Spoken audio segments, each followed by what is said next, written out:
esse novo governo e esclarecer, a meu ver, alguns equívocos que existem sobre o presidente eleito e seus planos. Pois bem, sobre o presidente eleito, e talvez a minha questão mais importante. Eu fui convidado, uma semana antes do segundo turno das eleições, fui sondado para participar do governo. Aquilo não foi revelado antes das eleições, nós entendemos que seria impróprio, mas, em seguida, o presidente eleito fez um convite público e, após conversar longamente com o presidente eleito, eu acabei resolvendo aceitar esse convite. Os motivos da minha aceitação. É até estranho dizer isso, mas não vislumbro no presidente eleito um risco de autoritarismo ou um risco à democracia. Não se está aqui simplesmente se trocando uma posição ideológica autoritária por uma posição ideológica autoritária de sentido contrário. O próprio presidente eleito, durante as eleições, ele reiteradamente fez afirmações acerca do seu compromisso com a democracia e com o Estado de Direito. Rigorosamente falando, era o oponente político que tinha em seu programa a proposta de controle, entre aspas, social do judiciário e controle social da imprensa, enquanto que o presidente eleito, mesmo sofrendo críticas acirradas da imprensa brasileira e até mesmo da imprensa internacional, sempre reafirmou sua posição quanto à liberdade de imprensa e que ela não seria, de qualquer modo, afetada. Também é também estranho, um pouco, dizer isso, mas já que existe uma imagem, às vezes distorcida, em relação ao presidente eleito, eu jamais aceitaria uma posição no governo se vislumbrasse qualquer risco de discriminação de minorias. Pessoas, às vezes, fazem afirmações infelizes no passado. Isso não significa que se traduz em políticas públicas concretas e não existe nenhuma perspectiva de ser adotadas políticas discriminatórias contra minorias no Brasil. Todos têm direito à igual proteção da lei e esse também é um compromisso do novo governo. Não existe nenhuma espécie de risco em relação a essa espécie. Também não existe um risco de controle, de captura das instituições de controle ou dos demais poderes. Eu sou um juiz.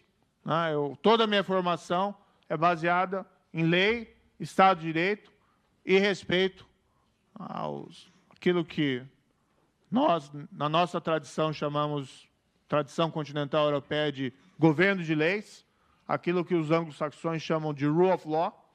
Não há nenhuma possibilidade de uma captura de outros poderes ou de outras instituições, nada nessa espécie.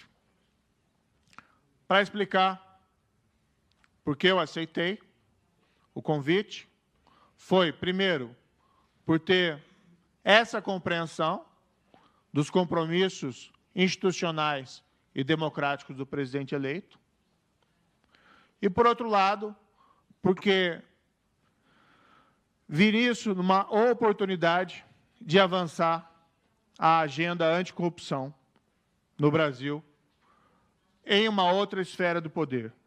Como eu disse, as Cortes de Justiça, o fim da impunidade, é condição necessária para se vencer a grande corrupção ou o sistema de corrupção, mas não é uma condição suficiente. São necessárias reformas mais gerais. Isso eu não posso fazer como juiz, mas posso tentar fazer dentro de uma posição do governo no caso aqui como ministro da Justiça e ministro da Segurança Pública. Aquilo que não foi feito e que deveria ter sido feito pelos governos após as revelações dos casos Mensalão e, igualmente, da Operação Lava Jato, o propósito, é o que me levou a aceitar esse convite. Durante esses 4 anos da Operação Lava Jato, eu devo dizer que foi um trabalho muito difícil. Não só meu, né? Na verdade, por razões que não sei muito bem explicar, acabei ficando mais projetado, a minha imagem ficou mais projetada como símbolo, talvez, dessa investigação, mas ela envolve o trabalho de policiais corajosos, de procuradores destemidos e não só de um juiz, mas de um sistema de justiça que envolvem juízes de outras localidades, inclusive juízes de outras instâncias. Mas, enfim, durante esse período, houve um trabalho muito difícil e, por diversos momentos, durante esse trabalho, eu sempre me perguntava, ou eu me perguntei, se nós não tínhamos ido longe demais na aplicação da lei, se nós não tínhamos chegado no momento em que o sistema político iria revidar para buscar manter aquele sistema de corrupção. Ameaças não faltaram, né, de diversos tipos, inclusive ameaças ou sombras de retrocesso na aprovação de leis que, vamos dizer, afetassem o nosso trabalho. Eu tenho uma grande admiração pela famosa Operação Mãos Limpas, a Mani Pulite, na Itália, um trabalho fantástico, realizado por magistrados, entre 92 e 94, principalmente. Eu não tenho condições de avaliar com muita segurança a situação de outros países, mas há uma certa afirmação, vinda muitas vezes dos próprios italianos, de que as expectativas geradas pela Operação Mãos Limpas, de certa forma, foram afetadas por reformas legislativas que vieram em seguida. Reformas legislativas que não visavam, reconhecendo o problema da corrupção, permitir o avanço, mas sim de reformas políticas que visavam retomar aquele sistema de corrupção e evitar que as investigações fossem adiante. E aqui eu faço essas afirmações com pedido de escudos, talvez não conheça a situação real, mas existia sempre essa percepção de que esse caso, a Operação Lava Jato, iria chegar a um momento ao fim e era preciso que ele gerasse mudanças institucionais mais significativas. Me foi dada a oportunidade, então, de assumir essa posição e de avançar nessa agenda, sempre com respeito ao devido processo, ao Estado de Direito, à independência das Cortes de Justiça. Isso é algo essencial, assim como a liberdade de imprensa. E, enfim, me senti tentado pela oportunidade de fazer algo mais significativo, não pela posição de poder, mas pela probabilidade de avançar nessa agenda, que representa também o aprofundamento da nossa democracia em um nível mais alto, né, com propostas de lei, com, vamos dizer, a liberação dos órgãos de investigação para que façam o seu trabalho sem interferência política. E isso não significa predileções ideológicas na investigação da corrupção. A corrupção é algo que afeta tanto partidos da esquerda, como partidos da direita, como partidos do centro. O político que se corrompe, na verdade, é um político que trai o seu mandato e não faz a menor diferença se ele defende uma ideologia ou outra nessa perspectiva. Além disso, né, o Brasil, infelizmente, tem grandes problemas de segurança pública. Nós temos mais de 60 mil homicídios por ano no Brasil. Mais de 60 mil. Por outro lado, os índices de resolução desses casos criminais, de homicídios, são inferiores a 10%.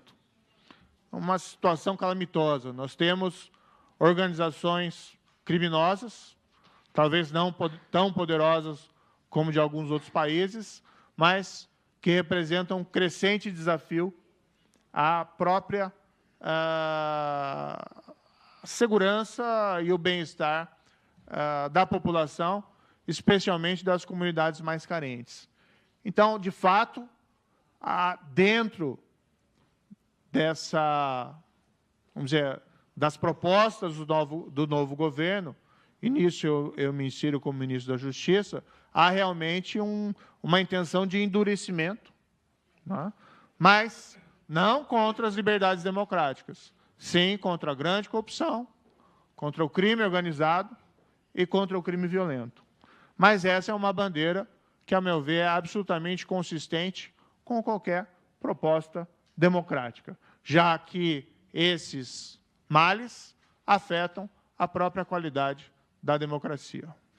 Em síntese, são mais ou menos essas as considerações, né, que eu gostaria de dizer. Enfim, é o projeto de um governo, sei se qualifico de direita ou conservador, mas é um governo absolutamente compromissado com as instituições e com a democracia. Não há nenhum risco nisso. No caso da minha pasta em particular, como disse, né, sempre aí observando o devido processo, mas é realmente necessário o endurecimento contra esses 3 elementos: grande corrupção, crime organizado e crimes violentos, para que nós possamos aí ter um melhor país para todos. Muito obrigado.